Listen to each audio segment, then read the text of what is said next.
Hai Mam, hari ini adalah hari Minggu. Jadi seperti biasa, saya pergi ke pasar untuk belanja mingguan buat stok 1 minggu ke depan. Hari ini pasar udah nggak terlalu rame karena tadi saya berangkatnya juga udah kesiangan, Mam. Nah, di sini saya biasa beli bumbu jadi. Saya cocok sama racikannya, Mam. Dan di sini lengkap, ada kecombrang, ada andaliman, dan bumbu lainnya. Sebelum pulang ini saya mampir buat beli buah dulu. Hari ini buah mahal, jadi saya beli beberapa doang. Nah, sampai di rumah saya langsung bersihin ayam.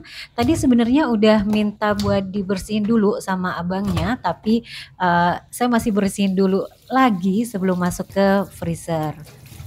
Nah, kalau hari biasa gini beli ayamnya di pasar tradisional aja, Mam, karena lebih fresh ya.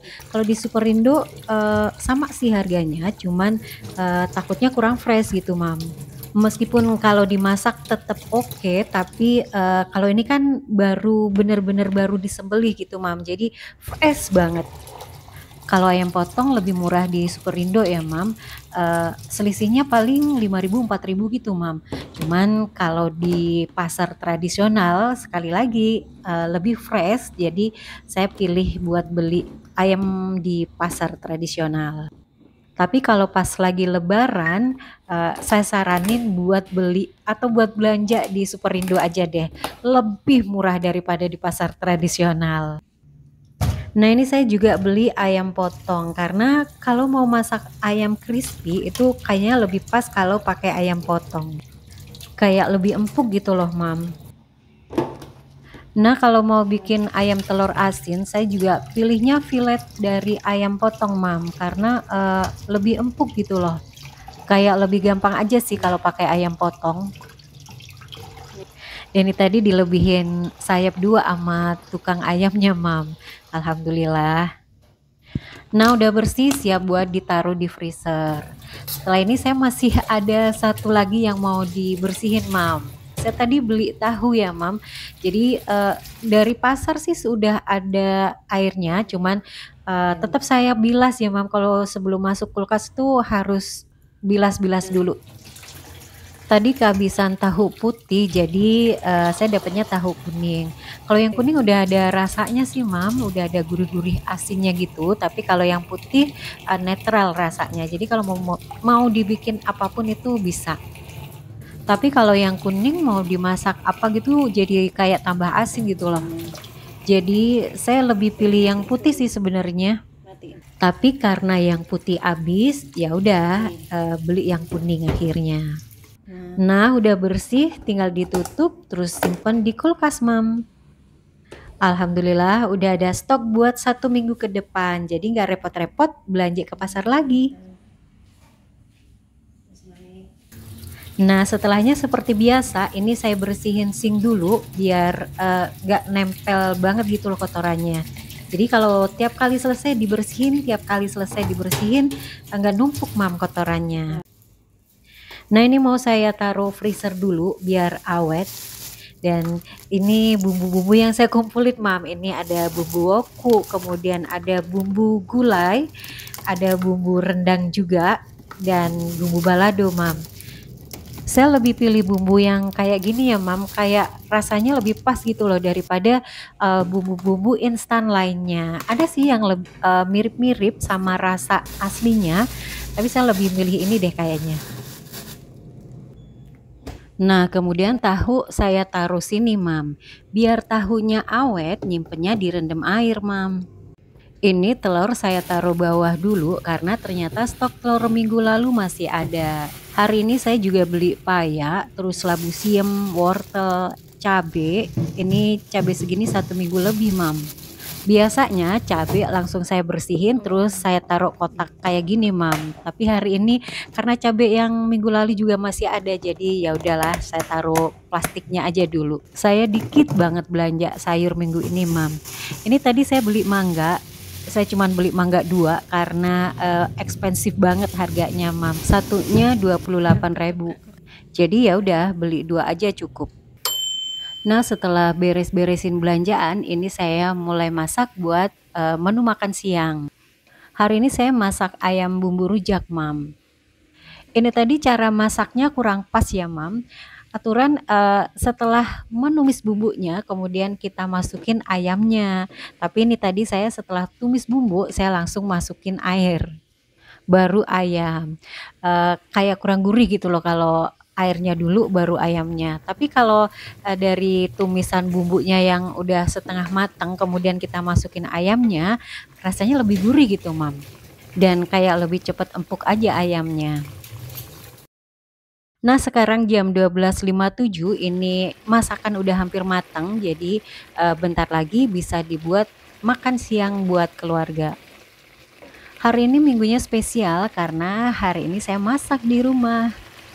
Biasanya kalau libur saya cenderung beli, Mam, karena dari Senin sampai Jumat udah diburu-buru masak. Jadi kalau minggu atau libur maunya santai. Siap buat makan siang. Sekarang jam 5:11 sore. Tadi selesai sholat asar saya langsung lipetin baju. Jadi saya masih pakai abaya. Sebenarnya sholatnya udah dari tadi ya, Mam. Tapi kalau udah megang HP, gak bisa bentar gitu loh. Lanjut scroll, akhirnya lupa waktu. Itu sebenarnya yang buat kita jadi gak fokus, akhirnya lupa yang lain gitu, Mam. Mau ngerjain ini lupa, itu lupa, akhirnya nggak jalan semua.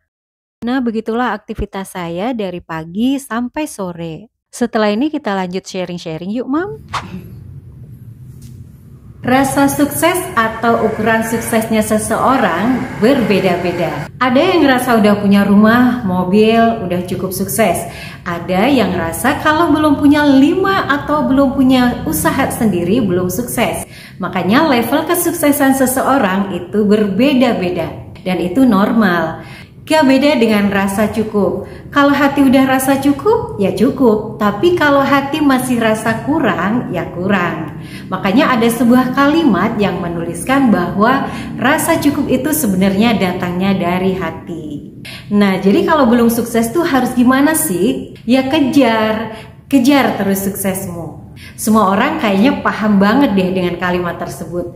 Tapi gak paham gimana sih caranya atau real prakteknya tuh gimana. Pernah ngejar tapi gagal atau pernah ngejar tapi lelah akhirnya nyerah. Penguat aja bahwa gaji kecil bukan penyebab utama tuh tidak jadi kaya sebenarnya. Nih ya, saya kasih tahu hal sedetail mungkin. Hal yang paling sederhana, pantang makan enak sebelum kamu sukses. Ini yang biasa dilakukan orang Cina. Pantang berfoya-foya hanya untuk pakaian. Jadi segala tren baju mereka nggak tergoda dan nggak gampang pengen gitu loh. Mereka juga pantang melakukan gaya hedon sebelum mereka merasa pantas. Jangan bilang, lah hidup mau apa kalau nggak dinikmatin. Atau halah yang penting bisa begini bisa begitu.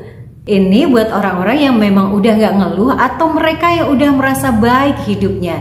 Jadi wajar kalau mereka bilang begitu. Tapi kalau yang masih ngejar impian, ya jangan sampai punya pemikiran seperti itu.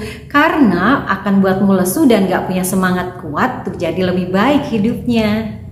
Hindari, jauhi apapun yang merusak tujuan. Egois dulu tuh gak foya-foya gak apa-apa karena punya satu tujuan yang baik. Tanamkan di pikiran bahwa jajan, nongkrong adalah pemborosan atau foya-foya yang belum pantas tuh kamu lakukan. Jangan sampai muda tapi payah. Walau gaji kecil tetap harus usahain nabung. Malah orang Cina bilang 50% dari gaji kita harus bisa ditabung. Apa bisa? Harus bisa. Kasarnya ya, makan dulu pakai kerupuk atau pakai sayur doang, nasi pakai abon, atau apapun yang bisa bikin kamu seirit mungkin. Gak usah mikirin apa kata orang lain. Kan yang tahu gimana makanan kita cuman kita sendiri. Yang penting halal agar berkah buat jiwa dan raga kita. Jadi biar gak gampang kena sakit, gak kena malnutrisi dan segala hal buruk lah. Kalau pengen makan sesuatu atau minum sesuatu, hibur diri dulu. Sabar, besok kalau udah kaya bisa makan minum enak setiap hari kok. Dan salah satu cara biar kita gak gampang kepengen makan ini atau itu, jangan coba-coba untuk makan atau minum minuman tersebut, biar kita gak ada rasa pengen lagi gitu loh. Saya pernah baca filosofi Cina bahwa masa muda, masa berjuang, dan masa tua menikmati. Nah, gunakan kata-kata ini. Mumpung belum banyak tanggungan, gak banyak biaya yang harus dikeluarin. Jadi yuk berhemat sehemat mungkin. Buat yang udah berkeluarga bisa dibicarain sama pasangannya. Gak apa-apa susah-susah dulu tapi endingnya bahagia. Kalau terlanjur punya tanggungan atau cicilan, coba diatur sedemikian rupa keuangannya biar kita gak gagal untuk miliki kehidupan yang lebih baik. Karena tanggungan sekarang itu belum apa-apa dibanding tanggungan 10 atau 15 tahun ke depan. Biar kita nggak kelabakan. Kemudian gunakan listrik seperlunya aja. Karena saat ini kita bahas topik super irit, jadi usahain hanya 3 lampu yang nyala terus-menerus dalam rumah. Lampu teras, lampu jalan, kalau ini harus ya. Kemudian lampu ruang tamu. Kalau ruangan-ruangan lain bisa mati nyala. Kemudian perabot yang wattnya gede, kurangin penggunaannya. Misal nih, colok sambung kulkas. Ini ngaruh loh sama tagihan listrik. AC juga gitu, bikin dingin dulu suhu ruangan. Setelah beberapa jam, matiin dan selalu tutup ruangannya dengan baik, biar dinginnya awet. Jadi nggak terus nyalain AC. Sekali lagi ini buat yang bener-bener pengen nabung cepet loh ya. Dan yang paling cepet ngumpul duitnya itu kalau kita bener-bener bisa menata menu makan kita. Soalnya biaya makan tuh gede loh. Jadi kalau bisa bikin makan seirit mungkin, kamu akan cepet kaya. Yang penting kenyang aja dulu. Ada rasa dan masih bisa dinikmatin dengan baik gitu loh. Seperti yang saya bilang tadi, bisa cuma nasi sama abon, nasi sama sayur, nasi sama kerupuk, gitu-gitu dah. Jangan yang aneh-aneh dulu pokoknya.